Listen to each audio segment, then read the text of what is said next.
Shalom, Shavua Tov, a good week. The day after Lag BaOmer. After every Aliyah, there's a Yerida.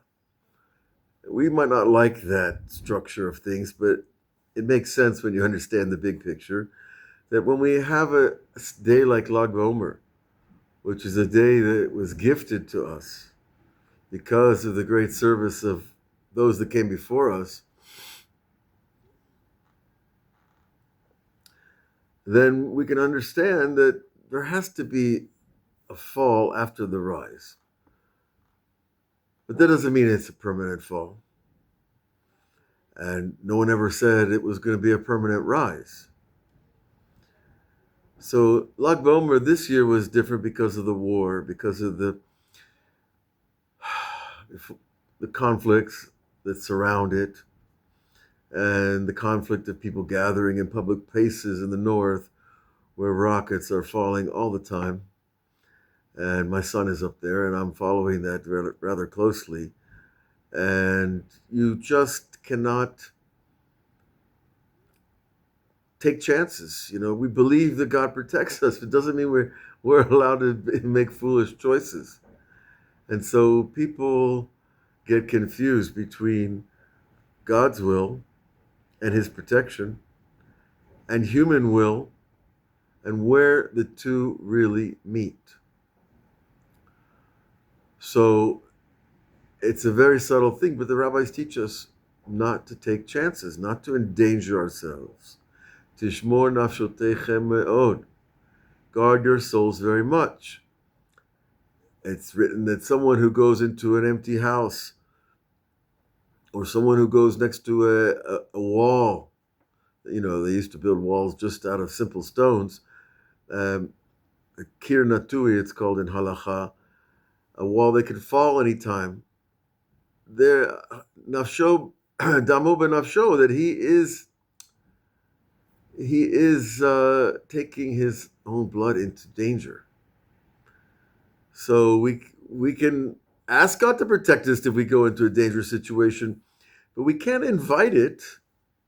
And I think that the idea of going to Lag BaOmer is to celebrate the light of the Zohar, to celebrate the righteous people who have followed that book for 2,000 years, to celebrate ourselves as part of that tradition. And, you really can't celebrate ourselves if we're throwing stuff at each other, destroying property, hurting people. Hi, so you read the news and it makes you just want to stay home. But we can stay home. We have the wonderful books and teachings here. And the Zohar has so much in it, so many unbelievable stories and teachings. But Rabbi Shimon Bar Yochai, he's called the rainbow. Now the kids have this custom of shooting bows and arrows on Lag BaOmer because in Hebrew, a bow is called a keshet. It's shaped like a bow. A keshet is a rainbow.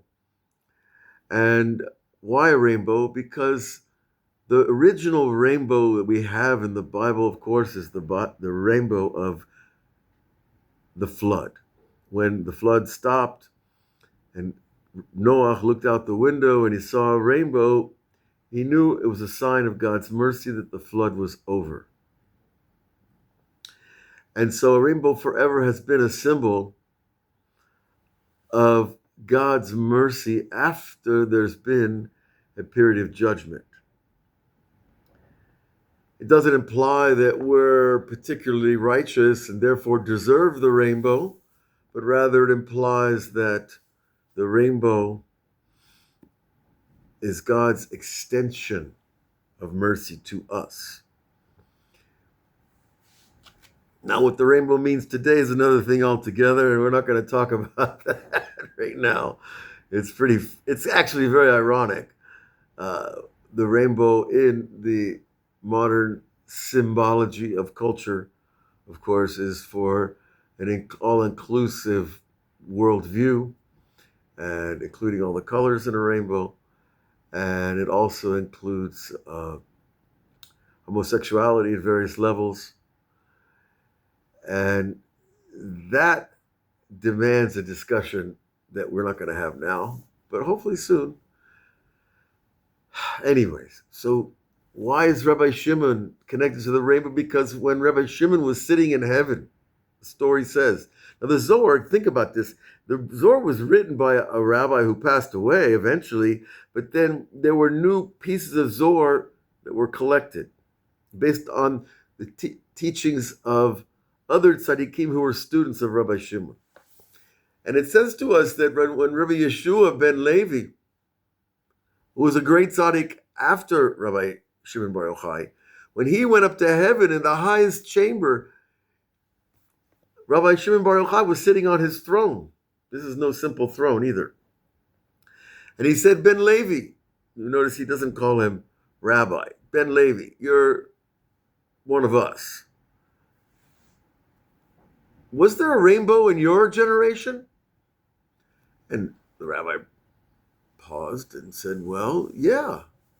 God extended his rainbow, his mercy to us.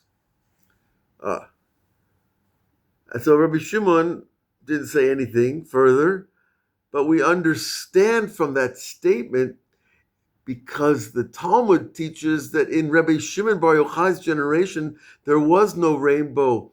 Is that bad? God didn't extend his mercy? No. Rabbi Shimon Bar Yochai was the rainbow. He was at the level that God would make a decree and Rabbi Shimon would cancel it. Rabbi Shimon would say, no, stop that flood. Stop that storm. Stop that fire. Stop that war. Stop those evil people. He had the power. And remember, he was dealing with the Roman Empire at its peak. And he was dealing with all the other influences that surrounded the Roman Empire. And they weren't very holy people, to say the least. But Rabbi Shimon had the power to turn the world to mercy, to sweeten the judgment. One man, the entire world. How could that be? There's a lot of world out there. There's a lot of world. Even 2,000 years ago, you could say, well, the world wasn't inhabited like it is today. Granted. So when we use the world in this context, remember, we're using it as the collective judgment against humanity's sins. Now remember, God is not against humanity ever. God is against sin, because he cannot dwell.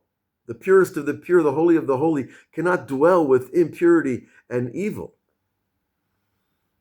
And so, in Rabbi Shimon's generation, he got to this level where he could turn the switch on the sweetness.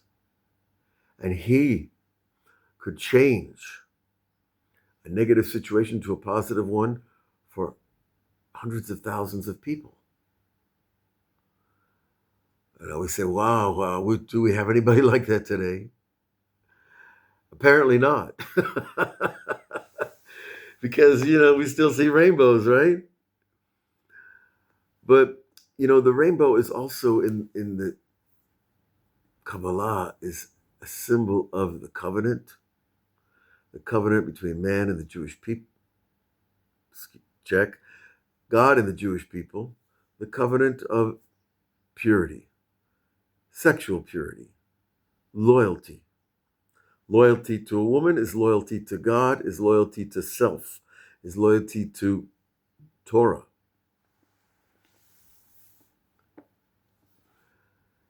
And the rainbow is a symbol of that loyalty.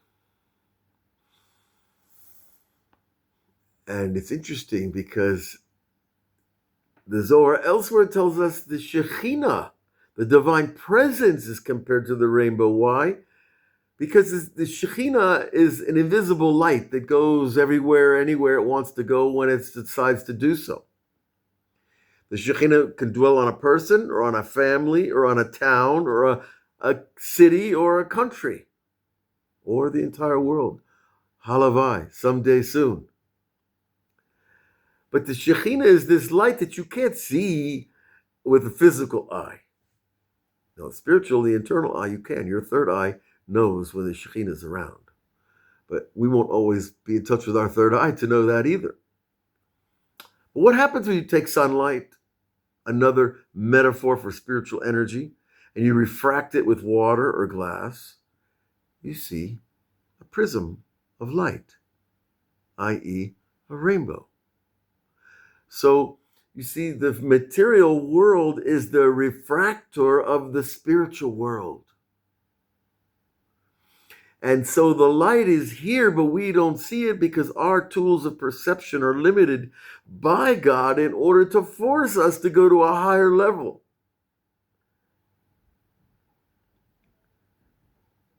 Remember what we said in the beginning of this little talk. We don't want the ups and the downs so much. It's hard. Got to get up. Got to fall again. Oh, yeah, I got to get up again. Oh, back and forth we go on this escalator. But it's an escalator. We're going up, folks. Even when we fall, we are going up. All we have to do is get up. But when we remember this teaching, the rainbow of the tzaddik, Rabbi Shimon bar Yochai, who turned the judgment into mercy, so much so that there was no cause for God to show his rainbow because the tzaddik is the human rainbow.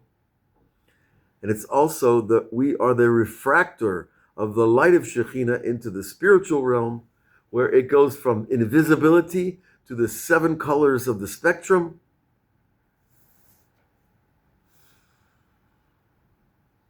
We're so tightly bound with the creative power of the universe that we can't even see it most of the time.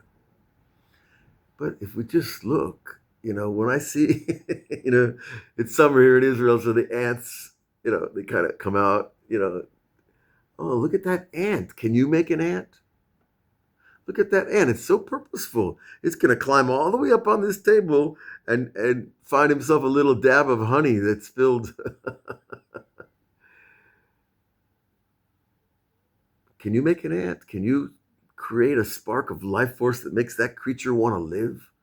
That wanting to live is the sign of God's life in everything. And so if we can use our heart and soul and mind to observe creation and see that life force and desire to live, you're looking at a capsule of divine spark of power. So let us all take pause here on, well, we call it Isru Lag, the day after Lag BaOmer, the day after festivals is the time we stop. We don't want the festival to go away. We don't want Lag BaOmer to end. We want to see the righteous spark in all of ourselves, in your neighbor. If you don't see it in yourself, that's hard, but you can see it in your neighbor and in any righteous person you know. And it'll reflect back to you, your spark. And you'll know we're not alone at all. And we are connected whether we want to be or not. And there's a responsibility to our interconnectedness. That's also part of Shechina, God's indwelling presence in this world. We should all merit to taste that light, to see it, to refract it with our eyes, with our smile, with our hands, with our feet, with every part of our being. All the best. Have a great week.